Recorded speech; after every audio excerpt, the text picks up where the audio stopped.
Many people believe that the educational system in the United States is not very good, and a big reason for that is that children now spend too much time with the media.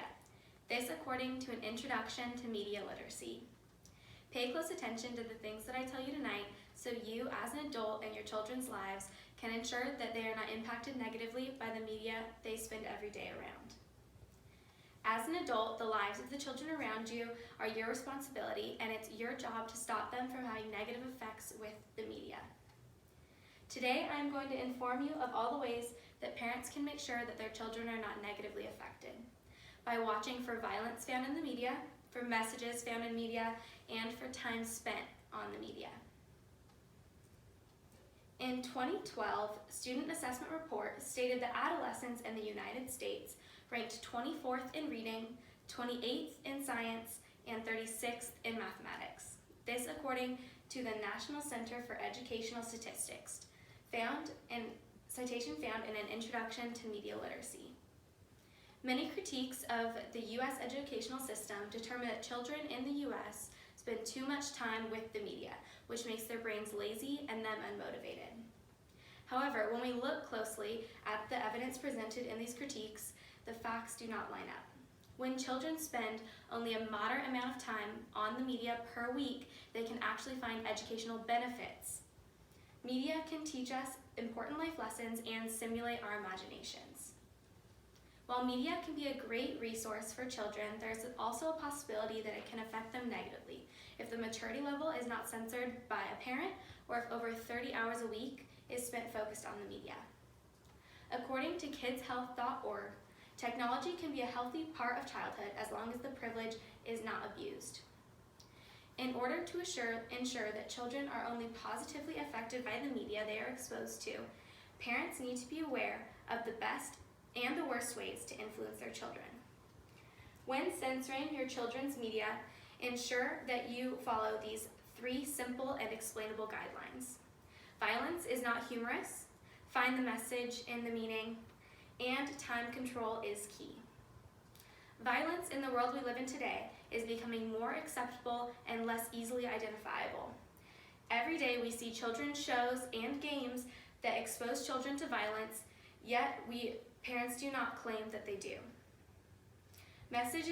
To find the messages and the meanings, everything that we expose our children to will have an impact on their young and impressionable lives.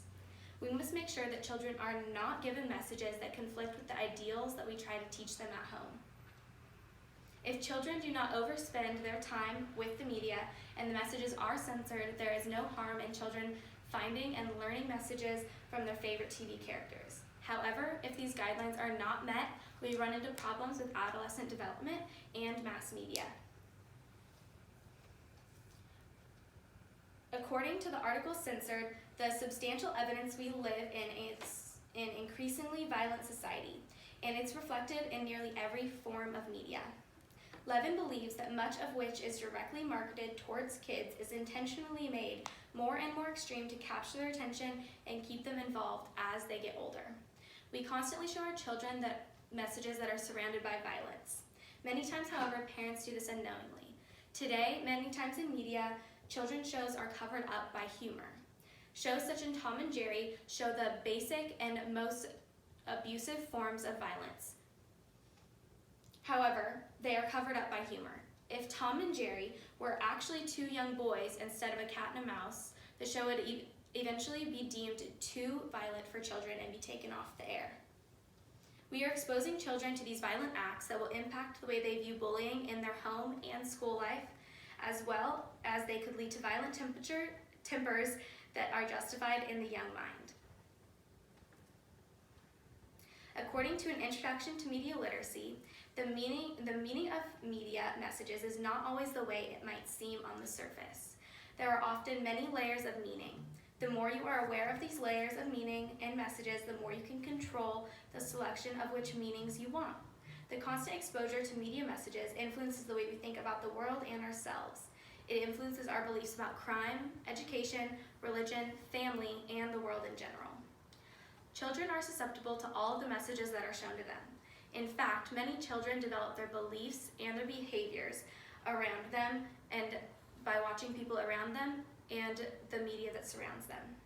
As an adult, how you act, how you treat others, how you treat children and yourself, and what children see on the media all affect how they behave and think. Therefore, it is important that we ensure that children are only exposed to good lessons through the media. They need the guidance that media can give them, but it needs to guide them in the correct direction. The negative relationship between a child's viewing time and their IQ does not show up until the time spent watching media surpasses 30 hours per week. This according to an introduction to media literacy. This means that a child is not negatively affected by their media until it cuts into time that they sleep, study, and exercise. With so few hours in the day, it is our responsibility as adults that we do not let our children spend more than 30 hours per week on the media. As soon as we surpass that time frame, they begin to lose motivation, sleep, and educational advancement. As adults, it is up to us to make sure that our children are taken care of and exposed to only their mature level of content. To ensure that children are not shown inappropriate media, we must follow these 3 guidelines. Watch for humorous violence, find the message in the media, and control time spent on media. By following these guidelines, we can help our children not be negatively influenced by the media. You can make the right decision for the children in your life. Will you?